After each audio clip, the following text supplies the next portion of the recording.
ಜೀನಾಗೆ ಸಂಪಾದಕತ್ವದಲ್ಲಿ GMS news ಸಾಗರ ಸುತ್ತದ ಆಚೆ ಈಚೆ ಭಾನುವಾರದ ನ್ಯೂಸ್ ಅಪ್ಡೇಟ್ಗೆ ತಮಗೆ ಸ್ವಾಗತ. ಇದು ನಿಮ್ಮ ಜಿಎಂಎಸ್ ನ್ಯೂಸ್ನ ಮುಖ್ಯಾಂಶಗಳು. ಇನ್ಮುಂದೆ ಕಾರು ಇದ್ದವರಿಗೂ ಬಿಪಿಎಲ್ ಕಾರ್ಡ್ ಸಿಗುತ್ತದೆ. ಮುಖ್ಯಮಂತ್ರಿಗಳು ಪೂರಕವಾಗಿ ಸ್ಪಂದಿಸಿದ್ದಾರೆಂದ ಹರತಾಳು. ಗಣಪತಿ ಬ್ಯಾಂಕ್ ಷೇರುದಾರರ ಹಿತ ಕಾಯುತ್ತಿದೆ ಎಂದ ದೇವೇಂದ್ರ. ಕೊರೋನಾ ನಡುವೆ ಬ್ಯಾಂಕ್ ಲಾಭದಾಯಕವಾಗಿದೆ ಎಂದ ಲಲಿತಾಂಬಿಕಾ. ಮುಂದಿನ 10 ವರ್ಷಗಳಲ್ಲಿ ಸಾಗರ ಶಿವಮೊಗ್ಗ ಮಾದರಿಯಲ್ಲಿ ಸರ್ವಾಂಗೀಣ ಅಭಿವೃದ್ಧಿ ಹೊಂದುತ್ತದೆ ಎಂದ ಶಾಸಕರು. ಐಗೇನಬೈಲ್ ಸಮೀಪ ದರ್ಗೆ ಉರುಳಿದ ಕಂಟೈನರ್, ಚಾಲಕ ಅಪಾಯದಿಂದ ಪಾರು.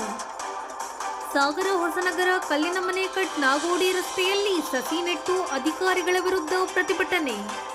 ಈಗ ಸುದ್ದಿಯ ವಿವರ. ಮುಂದಿನ ದಿನಗಳಲ್ಲಿ ಕಾರು ಇದೆ ಎನ್ನುವ ಕಾರಣಕ್ಕೆ ಬಿಪಿಎಲ್ ಕಾರ್ಡ್ ರದ್ದಾಗುವುದಿಲ್ಲ. ಕಾರು ಇದ್ದವರಿಗೂ ಬಿಪಿಎಲ್ ಕಾರ್ಡ್ ಕೊಡಲು ಮುಖ್ಯಮಂತ್ರಿಗಳಿಗೆ ಮಾಡಿಕೊಂಡ ಮನವಿಗೆ ಅವರು ಸ್ಪಂದಿಸಿದ್ದಾರೆ ಎಂದು ಶಾಸಕ ಚಾಲಪ್ಪ ಹರತಾಳು ತಿಳಿಸಿದರು. ಸಾಗರದ ಶ್ರೀನಗರದಲ್ಲಿ ಭಾನುವಾರ ಬಿಜೆಪಿ ನಗರ ಘಟಕದ ವತಿಯಿಂದ 10ನೇ ವಾರ್ಡ್ನ ಸಾರ್ವಜನಿಕರಿಗೆ ಆಯುಷ್ಮಾನ್ ಭಾರತ್, ಕಾರ್ಮಿಕ ಕಾರ್ಡ್, ಇ ಶ್ರಮ ಕಾರ್ಡ್ ಮತ್ತು ಆಧಾರ್ ಕಾರ್ಡ್ ನೋಂದಾವಣಿ ಕುರಿತು ಹಮ್ಮಿಕೊಳ್ಳಲಾಗಿದ್ದ ಕಾರ್ಯಕ್ರಮಕ್ಕೆ ಚಾಲನೆ ನೀಡಿ ಅವರು ಮಾತನಾಡುತ್ತಿದ್ದರು. ಜನಕಲ್ಯಾಣಕ್ಕಾಗಿ ಕೈಗೊಂಡ ಕ್ರಮಗಳು ಅವು ಜನರಿಗೆ ಪರಿಣಾಮಕಾರಿ ತಲುಪಬೇಕು. ಆ ಕೆಲಸವನ್ನು ರಾಜಕೀಯ ಪಕ್ಷಗಳ ಕಾರ್ಯಕರ್ತರು, ಸಮಾಜದ ಸಂಘ ಸಂಸ್ಥೆಗಳ ಸಾಮಾಜಿಕ ಕಾರ್ಯಕರ್ತರು ತಲುಪಿಸಬೇಕು. ಆಗ ಶೋಷಿತ, ಪೀಡಿತ, ದಲಿತ ಜನಾಂಗದ ಭಾಗ್ಯೋದಯವನ್ನು ನಿರ್ಮಿಸುತ್ತಾ ಅಂತ ಏನು ನಾವು ತಿಳ್ಕೊಂಡಿದ್ದಾರೆ ಅದು ಸಾರ್ಥಕ ಆಗ್ತದೆ. ಹೇಗೆ ಆಗೋದು? ಇದಕ್ಕೊಂದು ಉದಾಹರಣೆ ಕೊಡ್ತೇನೆ. ನಾನು ಇಲ್ಲಿ 7-8 ಜನ ಇಲ್ಲಿ ಕೌನ್ಸಿಲ್ ಇದ್ದೀವಿ ಮತ್ತು ಅಧ್ಯಕ್ಷರಿದ್ದೀವಿ, ಮುಂದೆ ಕೌನ್ಸಿಲರ್ಗಳು ಆಗೋರಿದ್ದೀವಿ, ಮತ್ತು ಬೇರೆ ಬೇರೆ ಸಂಘ ಸಂಸ್ಥೆಯಲ್ಲಿ ಕೆಲಸ ಮಾಡೋದು. ಜನಕ್ಕೆ ಸವಲತ್ತುಗಳು ಮುಟ್ಟಿಸ್ಬೇಕು ಅಂತ ಹೇಳಿದ್ರೆ ಯಾವ ಥರ ಮಾಡ್ಬೋದು ಅಂದರೆ ಕುರುಬರು ನಿಂಗಪ್ಪನ ಹೋಗ್ತಿದ್ರು. 7 ಸಾರಿ ನಗರಸಭೆ ಸದಸ್ಯರಾಗಿತ್ತು. ಹೇಗಾಗಿದ್ರು ಅವರು ಜಾತಿ ಮತ ಇರಲಿಲ್ಲ, ಓಟ್ ಇರಲಿಲ್ಲ, 2-3 ಮನೆ ಇತ್ತು ಅಷ್ಟೇ. ಮತ್ತು ಮಗ 2 ಸಾರಿ ಆಗಿತ್ತು. ಹೇಗಾಗಿದ್ರು? ಕಮಲಾಕ್ಷ ಪಂಡಿತರು ಇದ್ರು, ಡಿಫ್ರೆಂಟ್ ಪಾರ್ಟಿ ಅವ್ರಿಗೆ. ಕುರುಬ ನಿಂಗಪ್ಪನವ್ರದ್ದು ಬೇರೆ ಪಾರ್ಟಿಗಳು ಒಂದ್ಸರಿ, ಕಮಲಾಕ್ಷ ಪಂಡಿತರು ಬೇರೆ. ಅವರು 3 ಸಾರಿ ಸದಸ್ಯರ, 4 ಸಾರಿ ಸದಸ್ಯರು. ಕಮಲಾಕ್ಷ ಪಂಡಿತರು ಅವ್ರಿಗೂ ಜಾತಿ ಏನಿರಲಿಲ್ಲ. ವಾರ್ಡ್ BS ಚಂದ್ರಶೇಖರ್ ಇದ್ದರು, ಭೋಜಪ್ಪನವರಿದ್ದರು. ಎಷ್ಟು ಜಾತಿ ಓಟಿದ್ದವರು 4-6 ಸಾರಿ ಆಗಿತ್ತು. ಹೇಗಾಗಿದ್ರು ಅಂದರೆ ಜನರಿಗೆ ದಿನನಿತ್ಯದ ಕಷ್ಟ ಸುಖಗಳಲ್ಲಿ ಭಾಗಿಯಾಗ್ತಿದ್ರು. ಅದು ಕಷ್ಟವೇ ಇರಲಿ, ಸುಖವೇ ಇರಲಿ, ಹಬ್ಬ ಇರಲಿ, ಹರಿದಿನ ಇರಲಿ, ಏನೇ ಇರಲಿ ಭಾಗವಹಿಸ್ತಿದ್ರು. ಅವ್ರ ಕಷ್ಟಕರ್ತಗಳು ಆಗ್ತಿದ್ರು. ಹೇಳ್ತಾರಲ್ಲ, ನಮಗೆ ಮಹಾಭಾರತ ಹೇಳಿದ್ದಾರೆ, ಕುಂತಿ ಹೇಳ್ತಾರಲ್ಲ, ಕಷ್ಟವನ್ನು ಯಾವ್ದಾದ್ರು ಕೈಲಿ ಹೇಳ್ಕೊಂಡ್ರೆ ಸ್ವಲ್ಪ ಕಮ್ಮಿ ಆಗ್ತದೆ, ಸಂತೋಷವನ್ನು ಹಂಚ್ಕೊಂಡ್ರೆ ಇಮ್ಮಡಿ ಆಗ್ತದೆ. ಇದು ನಮ್ಮ ನೀತಿ ಅಲ್ಲ. ಮಹಾಭಾರತದ ಬರೀ ಕಥೆ ಅಲ್ಲ, ಅದು ಈಗಲೂ ಅನ್ವಯಿಸುವಂಥದ್ದು ಪ್ರತಿಯೊಂದು ವಿಷಯವಾಗಿ. ಹೀಗೆ ಮಾಡೋದ್ರ ಮೂಲಕ ನಾವು ಬೆಳಿಬೋದು, ನಮ್ಮ ಸಂಸ್ಥೆಯನ್ನು ಬೆಳೆಸ್ಬೋದು, ನಮ್ಮ ಪಕ್ಷವನ್ನು ಬೆಳೆಸ್ಬೋದು, ಸಂಘವನ್ನು ಬೆಳೆಸ್ಬೋದು, ತಾವು ಬೆಳಿಬೋದು. ಜನಕ್ಕೆ ಸವಲತ್ತು ಸಿಗುತ್ತೆ. ಯಾರು ಶೋಷಿತರಿದ್ದಾರೆ, ಪೀಡಿತರಿದ್ದಾರೆ, ಧ್ವನಿ ಇಲ್ಲ, ಅವರಿಗೆ ಧ್ವನಿ ಆಗುತ್ತೆ. ಏನೆಲ್ಲ ಸವಲತ್ತುಗಳಿದೆ ಜನರಿಗೆ. ಉದಾಹರಣೆಗೆ ಹೇಳಿದೆ, ನೀವೇನು ಗೊತ್ತಿದೆ ನಿಮಗೆ. ಅದನ್ನ ಈ 1 ವಾರ್ಡ್ನಲ್ಲಿ 10ನೇ ವಾರ್ಡಲ್ಲಿ ಅಷ್ಟೇ ಶುರು ಮಾಡಿದೆ. 10ನೇ ವಾರ್ಡಲ್ಲಿ ಶುರು ಮಾಡಿದ್ರೆ ಇದು 31 ವಾರ್ಡಲ್ಲಿ ಆಗ್ತದೆ. ಏನೆಲ್ಲ ಸವಲತ್ತುಗಳಿದೆ, 600 ಸೇವೆಗಳಿದೆ. ಇದು ಧರ್ಮಸ್ಥಳ ಸಂಘವು ಮಾಡ್ತಾ ಇದ್ದಾರೆ. ಕಾಮನ್ ಸರ್ವಿಸ್ ಸೆಂಟರ್ ಕೊಡೋ ಪ್ರಯತ್ನ ಮಾಡ್ತಿದ್ದಾರೆ. ಅವರು ದೇಶಾದ್ಯಂತ ಮಾಡ್ತಾ ಇದ್ದಾರೆ. ಈಗ 10,000 ಓಪನ್ ಮಾಡ್ತೀವಿ ಅಂತ ಪೂಜ್ಯ ವೀರೇಂದ್ರ ಹೆಗಡೆ ಹೇಳಿದ್ದಾರೆ. ಅದನ್ನು ಗುರುತಿಸಿ ನಮ್ಮ ಸರ್ಕಾರ ಅವರಿಗೆ ರಾಜ್ಯಸಭೆಗೆ ಮೆಂಬರ್ ಮಾಡಿದ್ದಾರೆ. ಆ ಕಾಮನ್ ಸರ್ವಿಸ್ ಸೆಂಟರ್ ಇದೇ ಕೆಲಸ ಮಾಡಿಸ್ತಾರೆ. ಹೀಗೆ ನಾವು ಕೆಲಸಗಳನ್ನು ಮಾಡೋದ್ರ ಮೂಲಕ ಜಸ್ಟ್ ಆರೋಗ್ಯ ಕಾರ್ಡ್, ಆಯುಷ್ಮಾನ್ ಭಾರತ್, ಆರೋಗ್ಯ ಕರ್ನಾಟಕ ಭಾರಿ ದೊಡ್ಡ ಕಾರ್ಯಕ್ರಮ. ಅವ್ರಿಗೆ ಏನೇ ತೊಂದರೆ ಆದರೂ ಸರ್ಕಾರ ಧಾವಿಸಿ ಬಂದು ಕೆಲಸ ಮಾಡ್ತಾರೆ. ಕೇವಲ 30-40 ರೂಪಾಯಿ ಖರ್ಚಾಗ್ತದೆ. ಇದು ಗೊತ್ತಿಲ್ಲ. MLA ಆಫೀಸಲ್ಲಿ ಬರೀ 10 ರೂಪಾಯಿಗೆ ಓಪನ್ ಮಾಡಿದ್ದೆ, ಫ್ರೀ. 10 ರೂಪಾಯಿ ಬಂದ್ರೆ ಕೊಡಿ, ಇಲ್ಲ ತಗೋಬೇಡಿ ಅಂತ ಹೇಳಿದ್ದೆ ನಾನು. ಅಲ್ಲೇ ಮಾಡಿಕೊಡ್ತಿದ್ದೆ. ಮಾಡಿದ್ದೀವಿ, 1 ವರ್ಷಗಟ್ಟಲೆ ಮಾಡಿಸಿದ್ವಿ. ಆದರೂ ಬಿಟ್ಟು ಹೋಗಿದೆ ನಿಮಗೆ. ಕಾಯಿಲೆ ಬಂದು ಕೂಡ ಅಕ್ಕಪಕ್ಕದವ್ರು ನೆಂಟರಿಷ್ಟು ಇದ್ದದ ಕುತ್ತಿಗೆ ಒಂಚೂರಿನ ಬಂಗಾರವನ್ನು ಇಟ್ಟು ಆರೋಗ್ಯವನ್ನು ಒದ್ದಾಡಿ ಮಾಡ್ತಿರ್ತೇವೆ. ಸರ್ಕಾರ 5 ಲಕ್ಷ ರೂಪಾಯಿ ಕೊಡ್ತದೆ. ಮತ್ತು APL ಕಾರ್ಡ್ನಲ್ಲಿ ಕೂಡ 1.5 ಲಕ್ಷ ರೂಪಾಯಿ ಕೊಡ್ತದೆ. ಉಳಿದಿದ್ದು ನೀವು ಹಾಕಬೇಕು. ಉಳಿದಿದ್ದು CM ರಿಲೀಫ್ ಫಂಡ್ ಇದೆ. APL ಕಾರ್ಡು ಮಾಡಿಸ್ಕೋಬೇಕು, ರೇಷನ್ ಕಾರ್ಡು ಮಾಡಿಸ್ಕೋಬೇಕು, BPL ಕಾರ್ಡನ್ನು ಮಾಡಿಸ್ಕೋಬೇಕು. ಈಗ ಮೊನ್ನೆ ಒಂದು ಕಾನೂನು ತಿದ್ದುಪಡಿ ಮಾಡಿಸಿದ್ದೀವಿ. ಸಣ್ಣ ಪುಟ್ಟ ಕಾಲದವರೆಗೂ BPL ಕಾರ್ಡು ತೆಗಿಬೇಡಿ ಅಂತ. ಯಾಕಾಗಿ ಅಂತ ಹೇಳಿದ್ದೀವಿ ನಾವು. ಇವತ್ತು ಪೇಪರ್ಗೆಲ್ಲ ಬಂದಿದೆ. ಹೀಗೆ ಆ ಸವಲತ್ತುಗಳನ್ನು ಪಡೆಯುವಂತ ಉದಾಸೀನ ಮಾಡಬೇಕು. ಪಡೀರಿ ಅಂತ ಹೇಳಿ ನಮ್ಮ 31 ಜನ ಕೌನ್ಸಿಲ್ ದಯವಿಟ್ಟು ಆ ಕೆಲಸವನ್ನು ಮಾಡಿ. ನೀವು ನಿಂಗಪ್ಪ ಆಗ್ತೀರಿ, ನೀವು ಭೋಜಪ್ಪ ಆಗ್ತೀರಿ, ನೀವು ಕಮಲಾಶ್ ಪಂಡಿತರ ಆಗ್ತೀರಿ, ನೀವು BS ಚಂದ್ರಶೇಖರ ಆಗ್ಬೇಕು. ನಾನು ಹೇಳ್ತಿರ್ತೇನೆ ಮೇಘರಾಜ್ ಅವರಿಗೆಲ್ಲ, ನೀವು BS ಚಂದ್ರಶೇಖರ ಆಗಬೇಕು. ಈ ಊರನ್ನು ಇನ್ನೊಂದು 25 ವರ್ಷಕ್ಕೆ ಆಗಿರಬೇಕು ಕಟ್ಟುವಂತ ಕಲ್ಪನೆಯನ್ನು ಇಟ್ಕೊಳ್ಳಿ. ಯಾರ MLA ಆಗಲಿ, ಯಾರು ಏನಾದ್ರು ಅವ್ರ ಕೈಲಿ ಕಟ್ಸುವಂತ ಕೆಲಸ ಮಾಡಬೇಕು. ಅವರೆಲ್ಲ ಹಿಂದೆ ಈ ಊರನ್ನು ಕಟ್ಟುವಾಗ BS ಚಂದ್ರಶೇಖರ್ ಸೋಷಲಿಸ್ಟ್ ಮೆಂಟಾಲಿಟಿ, ನಮ್ಮ ಬಾಪಟ್ರು. ನಗರಸಭೆ ಅಧ್ಯಕ್ಷೆ ಮಧುರಾ ಶಿವಾನಂದ್ ಮಾತನಾಡಿ, ನ್ಯಾಯ ಕೊಡಿಸುವಂತ ಕೆಲಸ ಇವತ್ತಿನ ದಿನ ಆಗ್ತಾ ಇದೆ ಅಂತ ಹೇಳಲಿಕ್ಕೆ ನಾನು ಇಷ್ಟಪಡ್ತಾ ಇದ್ದೀನಿ. ಯಾಕಂದ್ರೆ ಮತ ಹಾಕಿಸಿದ ತಕ್ಷಣ ಆ ವಾರ್ಡಿನ ರಸ್ತೆ, ಚರಂಡಿ ಮತ್ತೆ ಲೈಟಿಗೆ ಮಾತ್ರ ಸೀಮಿತ ಅಂತ ಅನ್ಕೊಂಡಿರ್ತಾರೆ. ಆದ್ರೆ ಅಲ್ಲ, ಜನರಿಗೆ ಕೇಂದ್ರ ಮತ್ತು ರಾಜ್ಯ ಸರ್ಕಾರ ಕೊಡುವಂತ ಯೋಜನೆಗಳನ್ನ ತಲುಪಿಸುವ ನಿಟ್ಟಿನಲ್ಲಿ ಇವತ್ತು ಒಳ್ಳೆಯ ಕೆಲಸವನ್ನ ನಮ್ಮ ನಗರಸಭಾ ಸದಸ್ಯರು ಮಾಡ್ತಾ ಇದ್ದಾರೆ. ಸರ್ಕಾರ ಅನೇಕ ಯೋಜನೆಗಳನ್ನ ಜನರ ಬದುಕನ್ನ ಸುಧಾರಿಸಲಿಕ್ಕೋಸ್ಕರ ಕೊಡ್ತಾ ಇರುತ್ತೆ. ಅದರ ಬಗ್ಗೆ ಅರಿವಿಲ್ಲದೆ ಕೆಲವು ಜನ ಅದರಿಂದ ವಂಚಿತರಾಗ್ತಾ ಇರ್ತಾರೆ. ಆದ್ರೆ ರಾಜ್ಯ ಸರ್ಕಾರ, ಕೇಂದ್ರ ಸರ್ಕಾರ ಈಗಿನ 2013ರಿಂದ ಈ ಕಡೆ ಜನಸಾಮಾನ್ಯರಿಗೆ, ಸಮಾಜದ ಕಟ್ಟ ಕಡೆಯ ವ್ಯಕ್ತಿಗೆ ತನ್ನ ಬದುಕನ್ನ ಒಂದು ವ್ಯವಸ್ಥಿತವಾಗಿ ರೂಪಿಸಿಕೊಳ್ಳಲಿಕ್ಕೆ ಅನೇಕ ಯೋಜನೆಗಳನ್ನ ಕೊಟ್ಟಿದೆ. ಅದರಲ್ಲಿ ಆಯುಷ್ಮಾನ್ ಕಾರ್ಡ್, ಆಧಾರ್ ಕಾರ್ಡ್, ಆಮೇಲೆ ಕಟ್ಟಡ ಕಾರ್ಮಿಕರ ಕಾರ್ಡ್, ಇ-ಶ್ರಮ್ ಕಾರ್ಡ್, ಈ ಎಲ್ಲ ಯೋಜನೆಗಳನ್ನ ನಾವು ಪಡಿಬೇಕು ಅಂದ್ರೆ ಅದರ ಮಾಹಿತಿಯ ಕೊರತೆ ನಮಗಿರುತ್ತೆ.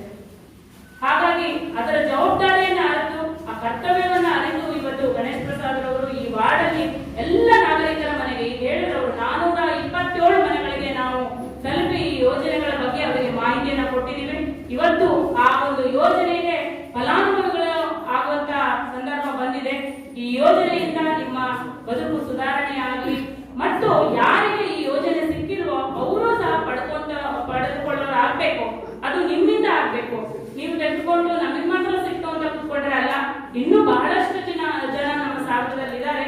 ಅವರಿಗೂ ಈ ಯೋಜನೆಗಳ ಆಯಾ ವಾರ್ಡಿನ ನಗರಸಭಾ ಸದಸ್ಯರುಗಳು ತಲುಪಿಸುವಂತ ಕೆಲಸ ಮಾಡ್ತಾರೆ. ಅದ್ರ ಜೊತೆಗೆ ನಿಮ್ಮ ಒಂದು ಕಾರ್ಯ ಕೂಡ ಆಗಲಿ ಅಂತ ಹೇಳ್ತಾ ಕಾರ್ಯಕ್ರಮದ ಅಧ್ಯಕ್ಷತೆ ವಹಿಸಿ ಮಾತನಾಡಿದ ಬಿಜೆಪಿ ನಗರ ಘಟಕದ ಅಧ್ಯಕ್ಷ ಹಾಗೂ ನಗರಸಭಾ ಸದಸ್ಯ ಗಣೇಶ್ ಪ್ರಸಾದ್, ಅಪ್ಡೇಟ್ ಇರ್ಬೋದು, ಇ-ಶ್ರಮ್ ಕಾರ್ಡ್ ಇರ್ಬೋದು, ಕಾರ್ಮಿಕ ಕಾರ್ಡ್ ಇರ್ಬೋದು, ಇವುಗಳನ್ನ ನಾವು ನಮ್ಮ ವಾರ್ಡಿಗೆ ಸೀಮಿತವಾಗಿ ಎಲ್ಲ ಅರ್ಹ ಫಲಾನುಭವಿಗಳಿಗೆ ಮುಟ್ಟಿಸಬೇಕು ಅನ್ನತಕ್ಕಂಥ ಒಂದು ಯೋಜನೆಯನ್ನ ಕಳೆದ 4-5 ತಿಂಗಳಿಂದಲೂ ಕೂಡ ನಾವು ಮಾಡ್ತಾ ಇದ್ದೀವಿ. ನಾವು ನಮ್ಮ ಜಗನ್ನಾಥ್ ಶೇಟ್ ಅವರು, ರತ್ನಾಕರ್ ಶೇಟ್ ಅವರು, ರೇಣುಕಾ ಮೇಡಮ್ ಅವರು, ನಮ್ಮ ಬೂತ್ನ ಅಧ್ಯಕ್ಷರಾಗಿರ್ತಕ್ಕಂಥ ಅರುಣ್ ಅವರು, ಹಾಗೆ ವಿಜಯೇಂದ್ರ ಅವರು, ರಾಘು ಅವರು, ಸುಮಾರು ನಮ್ಮ ಒಂದು ತಂಡ ಯೋಜನೆಯನ್ನು ಮಾಡ್ತಾ ಇದ್ದೀವಿ. ಕಳೆದ ಬಾರಿ ನಾನು ವಾರ್ಡ್ನ ಮೀಟಿಂಗ್ ಆದವರು ಕೂಡ ಶೀಘ್ರದಲ್ಲೇ ಇದನ್ನು ನಾವು ಮಾಡ್ತೇವೆ ಅಂತಕ್ಕಂಥ ಮಾತನ್ನು ಹೇಳಿದ್ವಿ. ಅದಕ್ಕೆ ಪೂರಕವಾಗಿ ಮಾನ್ಯ ಶಾಸಕರಲ್ಲಿ ಈ ಒಂದು ಕಾರ್ಯಕ್ರಮವನ್ನು ಮಾಡ್ತಾ ಇದ್ದೇವೆ. ತಮ್ಮ ಒಂದು ಸಹಕಾರ ಬೇಕು. ಬಿಜೆಪಿ ಜಿಲ್ಲಾಧ್ಯಕ್ಷ ಟಿ.ಡಿ. ಮೇಘರಾಜ್, ನಗರಸಭೆ ಸ್ಥಾಯಿ ಸಮಿತಿ ಅಧ್ಯಕ್ಷ ಅರವಿಂದ ರಾಯ್ಕರ್, ಸದಸ್ಯೆ ಪ್ರೇಮಾ ಸಿಂಗ್, ಮಾಜಿ ಸದಸ್ಯ ಸತೀಶ್ ಬಾಬು ಹಾಜರಿದ್ದರು. ರೇಣುಕಾ ಮೂರ್ತಿ ಪ್ರಾರ್ಥಿಸಿದರೆ ಸತೀಶ್ಗೆ ಸ್ವಾಗತಿಸಿ ರತ್ನಾಕರ್ ಸೇಠ್ ವಂದಿಸಿ ಜಗನ್ನಾಥ್ ಸೇಠ್ ಕಾರ್ಯಕ್ರಮ ನಿರೂಪಿಸಿದರು. ಗಣಪತಿ ಬ್ಯಾಂಕ್ ಇತರೆ ವಾಣಿಜ್ಯ ಬ್ಯಾಂಕ್ ಮತ್ತು ಶೆಡ್ಯೂಲ್ ಬ್ಯಾಂಕ್ಗಳೊಂದಿಗೆ ಸ್ಪರ್ಧಿಸಿ ವ್ಯಾವಹಾರಿಕವಾಗಿ ಅತ್ಯಂತ ಉನ್ನತ ಸ್ಥಾನದಲ್ಲಿದೆ ಎಂದು ಬ್ಯಾಂಕ್ ಅಧ್ಯಕ್ಷ ಬಿ ದೇವೇಂದ್ರಪ್ಪ ತಿಳಿಸಿದರು. ಸಾಗರದ ಗಣಪತಿ ಬ್ಯಾಂಕ್ನ 107ನೇ ವಾರ್ಷಿಕ ಸರ್ವ ಸದಸ್ಯರ ಸಭೆಯಲ್ಲಿ ಅವರು ಭಾನುವಾರ ಪ್ರತಿಭಾವಂತ ವಿದ್ಯಾರ್ಥಿಗಳನ್ನು ಪುರಸ್ಕರಿಸಿ ಸಭೆಯ ಅಧ್ಯಕ್ಷತೆ ವಹಿಸಿ ಮಾತನಾಡುತ್ತಿದ್ದರು. ಹೆಮ್ಮೆಯ ವಿಷಯವಾದರೆ ನಮ್ಮ ಬ್ಯಾಂಕ್ ಸ್ವತಂತ್ರ ಪೂರ್ವದಲ್ಲಿಯೇ ಹುಟ್ಟಿ 107 ವರ್ಷವನ್ನು ಪೂರೈಸಿರುವುದು ನಮಗೆ ಹೆಮ್ಮೆಯ ವಿಷಯವಾಗಿದೆ. ನಮ್ಮ ಬ್ಯಾಂಕನ್ನು ಕೇಂದ್ರ ಸರ್ಕಾರ 100 ವರ್ಷ ಪೂರೈಸಿದ ಬ್ಯಾಂಕ್ ಎಂದು ಸನ್ಮಾನಿಸಿರುವುದು ಹೆಗ್ಗಳಿಕೆಯ ವಿಷಯ. ವರದಿ ಸಾಲಿನಲ್ಲಿ ಬ್ಯಾಂಕ್ 247 ಕೋಟಿ ಬಂಡವಾಳ ಹೊಂದಿದ್ದು 204 ಕೋಟಿ ಠೇವಣಿ ಹಾಗೂ 150 ಕೋಟಿ ಸಾಲ ಸೌಲಭ್ಯವನ್ನು ನೀಡಿ 7,53,00,000 ನಿವ್ವಳ ಲಾಭ ಗಳಿಸಿದೆ. ಬ್ಯಾಂಕ್ ಆಡಿಟ್ ವರದಿಯ ವರ್ಗೀಕರಣದಲ್ಲಿ ಎ ವರ್ಗ ನಿರಂತರವಾಗಿ ಉಳಿಸಿಕೊಂಡು ಬಂದಿರುವುದು ನಿವ್ವಳ ಏರಿಕೆಯ ಶೇಕಡ 0 ಆಗಿದೆ. ಸದಸ್ಯರಿಗೆ ಅತಿ ಸುಲಭ ಕಂತುಗಳಲ್ಲಿ ಶೀಘ್ರವಾಗಿ ಅವರ ಅಗತ್ಯಕ್ಕೆ ತಕ್ಕಂತೆ ಹಾಗೂ ನಿಯಮಗಳಿಗೆ ವ್ಯಾಪ್ತಿ ಒಳಗೆ ಸಾಲ ನೀಡಲಾಗುತ್ತದೆ. ಒಬ್ಬ ಅರ್ಹ ಸದಸ್ಯರಿಗೆ ಬ್ಯಾಂಕಿನಲ್ಲಿ ಗರಿಷ್ಠ 3 ಕೋಟಿವರೆಗೆ ಭದ್ರತಾ ಸಾಲ ನೀಡುತ್ತಿದೆ ಹಾಗೂ RBI ನಿವಾಸದ ಮನೆ ನಿರ್ಮಾಣ ಸಾಲ ಗರಿಷ್ಠ 1,40,00,000 ನೀಡಲಾಗುತ್ತಿದೆ. ಮನೆ ನಿರ್ಮಾಣ ಮಾಡುವವರು ಶೇಕಡ 8.58 ಬಡ್ಡಿ ದರದಲ್ಲಿ ಸಾಲವನ್ನು ನೀಡಲಾಗುತ್ತಿದೆ. ಹಾಗೆ ಠೇವಣಿದಾರರಿಗೆ ಆಕರ್ಷಕ ಬಡ್ಡಿ ದರವನ್ನು ನಿಗದಿಸಿದೆ. ರು 5 ಲಕ್ಷದವರೆಗೆ ಠೇವಣಿ ಹಣಕ್ಕೆ ವಿಮೆ ಇರುತ್ತದೆ. ಕಳೆದ ಸಾಲಿನಲ್ಲಿ ಷೇರುದಾರರಿಗೆ ಶೇಕಡ 10% ಡ್ಯೂಟಿಯನ್ನು ಪಾವತಿಸಿದ್ದು ಸದಸ್ಯರಿಗೆ ರು 1 ಲಕ್ಷದವರೆಗೆ ಅಪರಾಧ ವಿಮೆ ಸೌಲಭ್ಯವನ್ನು ನೀಡಲಾಗುತ್ತಿದ್ದು ಕೇಂದ್ರ ಸರ್ಕಾರದ PMSBY ವಿಮೆ ಯೋಜನೆಯನ್ನು ಅಳವಡಿಸಿಕೊಂಡಿದ್ದು ಇವು 2 ಲಕ್ಷದವರೆಗೆ ವಿಮೆ ಸೌಲಭ್ಯ ನೀಡಲಾಗುತ್ತಿದೆ. ಬ್ಯಾಂಕಿನ ಆಡಳಿತ ಮಂಡಳಿಯ ಕಾಲಕಾಲಕ್ಕೆ ಸಭೆಯನ್ನು ನಡೆಸಿ ಬ್ಯಾಂಕಿನ ಉನ್ನತಿ ಬಗ್ಗೆ ಅನೇಕ ಯೋಜನೆಗಳನ್ನು ಹಾಕಿಕೊಂಡು ಗ್ರಾಹಕರಿಗೂ ಉನ್ನತ ಸೇವೆಯನ್ನು ನೀಡುತ್ತಿದೆ. ಈಗಾಗಲೇ RBIಗೆ ಬೋರ್ಡ್ ಆಫ್ ಮ್ಯಾನೇಜ್ಮೆಂಟ್ನ ಬಗ್ಗೆ ಪ್ರಸ್ತಾವನೆ ಸಲ್ಲಿಸಿದ್ದು ಸದ್ಯದಲ್ಲೇ ಕಾರ್ಯರೂಪಕ್ಕೆ ಬರಲಿದೆ. ಇದಿಷ್ಟು ಬ್ಯಾಂಕಿನ ಸ್ಥಿತಿ ಬಗ್ಗೆ. ಆದರೆ ಇನ್ನು ಮುಂಬರುವ ದಿನಗಳಲ್ಲಿ 500 ಕೋಟಿ ಠೇವಣಿಯನ್ನು ಸಂಗ್ರಹಿಸಿ ಶೆಡ್ಯೂಲ್ ಬ್ಯಾಂಕ್ ಆಡುವತ್ತ ಗಮನ ಹರಿಸಬೇಕಿದೆ. ಇದು ಆರ್ಥಿಕವಾಗಿ ಬ್ಯಾಂಕನ್ನು ಸದೃಢವಾಗಿರುವುದನ್ನು ತೋರಿಸುತ್ತದೆ ಎಂದು ಹೇಳಲು ಹೆಮ್ಮೆ ಎನಿಸುತ್ತದೆ. ಆಡಳಿತಾತ್ಮಕವಾಗಿ ಜಿಲ್ಲಾ ವ್ಯಾಪ್ತಿಯಿರುವ ಶಾಖೆಗಳನ್ನು ರಾಜ್ಯ ವ್ಯಾಪ್ತಿಗೆ ತರುವಲ್ಲಿ ನಾವು ಶ್ರಮಿಸಬೇಕಾಗಿದೆ. ವ್ಯಾವಹಾರಿಕವಾಗಿ IMPS, Google pay, PhonePe, UPI ಪೇಮೆಂಟ್ಗಳನ್ನು ಗ್ರಾಹಕ ಸ್ನೇಹಿಯಾಗಿ ತರುವ ಪ್ರಯತ್ನ ಈಗಾಗಲೇ ನಡೆಯುತ್ತಿದೆ. ಸದ್ಯದಲ್ಲೇ ಕಾರ್ಯರೂಪಕ್ಕೆ ತರಲಾಗುತ್ತದೆ. ಈ ಹಿಂದಿನಂತೆ ಗ್ರಾಹಕರು, ಷೇರುದಾರರು ಹಾಗೂ ಠೇವಣಿದಾರರು ಬ್ಯಾಂಕಿನೊಂದಿಗೆ ಈ ರೀತಿ ಉತ್ತಮವಾಗಿ ವ್ಯವಹರಿಸಿ ಬ್ಯಾಂಕಿನ ಪ್ರಗತಿಗೆ ಸಹಕರಿಸಬೇಕೆಂದು ಅಪೇಕ್ಷಿಸುತ್ತೇನೆ. ಸಾಲಗಾರರು ಕಾಲಕಾಲಕ್ಕೆ ಸಾಲ ಮರುಪಾವತಿಸಿ ಬ್ಯಾಂಕಿನ ಶ್ರೇಯೋಭಿವೃದ್ಧಿಗೆ ಕಾರಣವಾಗಬೇಕಾಗಿ ಹಾಗೆ ವಿನಂತಿಸುತ್ತಾ ಇದ್ದೇನೆ. ಷೇರುದಾರರು, ಗ್ರಾಹಕರು, ಸಾಲಗಾರರು, ಠೇವಣಿದಾರರು, ನನ್ನ ಸಹ ನಿರ್ದೇಶಕರು, ಬ್ಯಾಂಕಿನ ಸಿಬ್ಬಂದಿಗಳು, ಪಿಗ್ಮಿ ಸಂಗ್ರಹಕಾರರು ಬ್ಯಾಂಕಿನ ಪ್ರಗತಿಗೆ ಕೈಜೋಡಿಸಬೇಕಾಗಿ ಇನ್ನೊಮ್ಮೆ ವಿನಂತಿಸುತ್ತೇನೆ. ನಮಗೆ ಸಹಕಾರ ನೀಡಿದ ಬ್ಯಾಂಕ್ನ ಮುಖ್ಯ ಕಾರ್ಯನಿರ್ವಹಣಾಧಿಕಾರಿ ಲಲಿತಾಂಬಿಕಾ ಮಾತನಾಡಿ, ಕೊರೋನಾ ಮಹಾಮಾರಿ 2019 ಅನ್ನೋ ಏನು ಸಂದರ್ಭವನ್ನ ಯಾವುದೇ ಇಡೀ ಜಾಗತಿಕವಾದ ಒಂದು ಮಹಾಮಾರಿ ಬಂತು.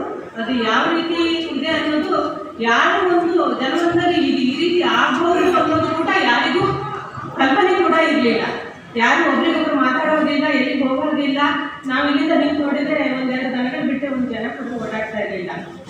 ಆ ಥರದ ಪರಿಸ್ಥಿತಿಯಲ್ಲಿ ಬಂದಿರುವಂಥದ್ದು ಕೇವಲ ಸಾಗರದ ಗಣಪತಿ ಬ್ಯಾಂಕಿಗೆ ಮಾತ್ರ ಬಂದಿಲ್ಲ, ಜಾಗತಿಕ ಮಟ್ಟದಲ್ಲಿ ಬಂದಿದೆ. ಅಂಥ ಸಂದರ್ಭದಲ್ಲಿ ನಾವು ಯಾವ ರೀತಿಯಲ್ಲಿ ಬ್ಯಾಂಕನ್ನು ನಡೆಸಬೇಕು, ಯಾವ ರೀತಿಯಲ್ಲಿ ವ್ಯವಹಾರಗಳನ್ನು ಮಾಡಬೇಕು ಅನ್ನೋದಕ್ಕೆ ಪರ್ಟಿಕ್ಯುಲರ್ವಾಗಿ ರಿಸರ್ವ್ ಬ್ಯಾಂಕ್ನಿಂದ ಅನೇಕ ದಿನ ಸರ್ಕ್ಯುಲರ್ ಬಂದಿದೆ. ಆ ರೀತಿಯಲ್ಲಿ ನಾವು ಸಂಸ್ಥೆಯನ್ನು ನಡ್ಕೊಂಡು ಹೋಗಬೇಕಾಗತ್ತೆ. ಇಲ್ಲ ಸರ್ಕ್ಯುಲರ್ನ ಓವರ್ಲುಕ್ ಮಾಡಿ ನಾವೇನಾದರೂ ಒಂದು ಮಾಡಿದ್ದೀವಿ, ಜನರನ್ನ ಸೇರಿಸಿದ್ದೀವಿ ಅಂತ ಸಂದರ್ಭದಲ್ಲಿ ನಾವು ಆಯಾ ಭಾಗದ ಜಿಲ್ಲಾಧಿಕಾರಿಗಳಿಗೆ ಆಮೇಲೆ ಇಲ್ಲಿ AC ಅವರಿಗೆ ಉತ್ತರ ಕೊಡಬೇಕಾದಂಥ ಪರಿಸ್ಥಿತಿ ಇರುತ್ತೆ. ನಾಲ್ಕರು ಹೇಳಿದ ಪ್ರಕಾರ ಈಗ ನಾವು ನಡೆಸಲಿಕ್ಕೆ ಈಗ ನಾವು ಆದೇಶಗಳು ಏನಿದೆ, ರಿಸರ್ವ್ ಬ್ಯಾಂಕಿನ ಆದೇಶ ಮತ್ತೆ ನಮ್ಮ ಸರ್ಕಾರದ ಏನು ಅಧಿಸೂಚನೆ ಇದೆ ಆ ಥರ ನಡೆಸಬೇಕು. ನಿನ್ನೆ ಕೂಡ ನಮಗೆ ಅಧಿಸೂಚನೆ ಬಂದಿದೆ, ನೀವು ವರ್ಚುವಲ್ ಆಗಿ ಜನರಲ್ ಬಾಡಿಯನ್ನ ನಡೆಸಬೇಕು ಅಂತ ನಿನ್ನೆ ಬಂದಿದೆ.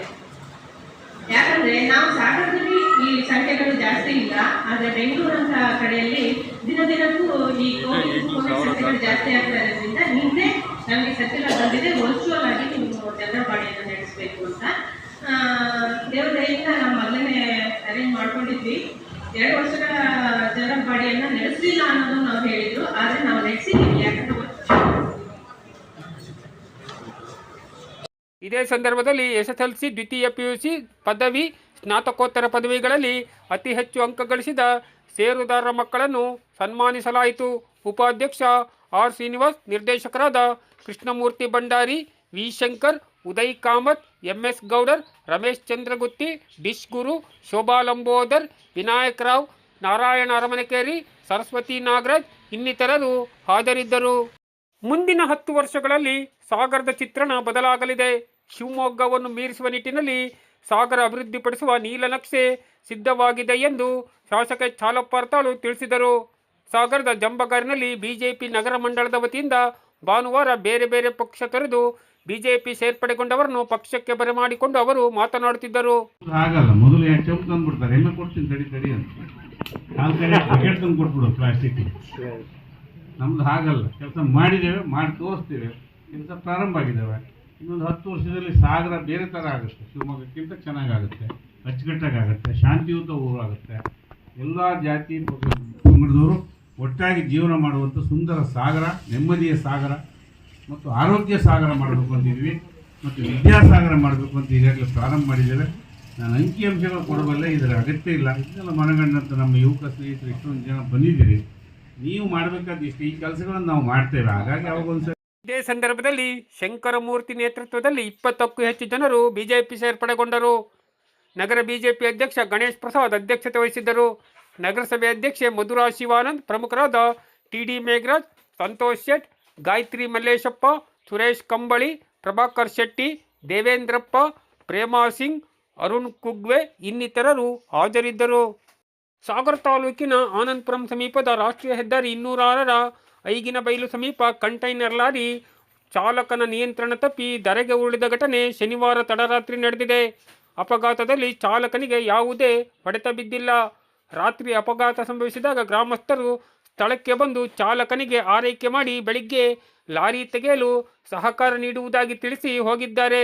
ಚಾಲಕ ರಾತ್ರಿ ಲಾರಿಯಲ್ಲಿಯೇ ಮಲಗಿಕೊಂಡಿದ್ದಾನೆ. ತಡರಾತ್ರಿ ಯಾರೋ ಅಪರಿಚಿತರು ಸ್ಥಳಕ್ಕೆ ಬಂದು ಚಾಲಕ ಸೋಮು ಎಂಬುವರಿಗೆ ಅಶ್ಲೀಲ ಪದಗಳಿಂದ ನಿಂದಿಸಿ ಹಲ್ಲೆ ನಡೆಸಿ ಕಂಟೈನರ್ ಲಾಕ್ ಹೊಡೆದು ಒಳಗೆ ಹುಡುಕಿದ್ದಾರೆ. ಕಂಟೈನರ್ ಒಳಗೆ ತೆಂಗಿನ ಚಿಪ್ಪು ಇದೆ ಎಂದು ಹೇಳಿದಾಗ ಹಲ್ಲೆ ನಡೆಸಿದವರು ವಾಪಸ್ ಹೋಗಿದ್ದಾರೆ ಎಂದು ಚಾಲಕ ಮತ್ತು ಲಾರಿ ಮಾಲೀಕ ತಿಳಿಸಿದ್ದಾರೆ. ಸಾಗರ ಮತ್ತು ಹೊಸನಗರ ತಾಲೂಕು ನಡುವಿನ ನಿಟ್ಟೂರು ಗ್ರಾಮ ಪಂಚಾಯಿತಿ ವ್ಯಾಪ್ತಿಯ ಮರಕುಟ್ಕ ಕೊಲ್ಲೂರು ರಾಷ್ಟ್ರೀಯ ಹೆದ್ದಾರಿ ಮಾರ್ಗ ಮಧ್ಯೆ ಕಲ್ಲಿನ ಮನೆ ಕಟ್ ನಾಗೋಡಿಯಲ್ಲಿ ಗ್ರಾಮಸ್ಥರು ರಸ್ತೆ ತಡೆ ಮಾಡಿ ಬಾಳೆ ಗಿಡ, ಭತ್ತದ ಸಸಿ, ಅಡಿಕೆ ಸಸಿ ನೆಟ್ಟು ಪ್ರತಿಭಟನೆ ನಡೆಸಿದ ಘಟನೆ ಭಾನುವಾರ ನಡೆದಿದೆ. ಸುಮಾರು 3 ತಿಂಗಳಿನಿಂದ ಹೆದ್ದಾರಿಯಲ್ಲಿ ಗುಂಡಿಗಳು ಬಿದ್ದಿದ್ದು ಇಲಾಖೆ ಗಮನಕ್ಕೆ ತಂದರೂ ಅಧಿಕಾರಿಗಳು ಸ್ಪಂದಿಸುತ್ತಿಲ್ಲ. ಅಧಿಕಾರಿಗಳ ನಿರ್ಲಕ್ಷ್ಯವನ್ನು ಪ್ರತಿಭಟನಾಕಾರರು ತೀವ್ರವಾಗಿ ಖಂಡಿಸಿದರು.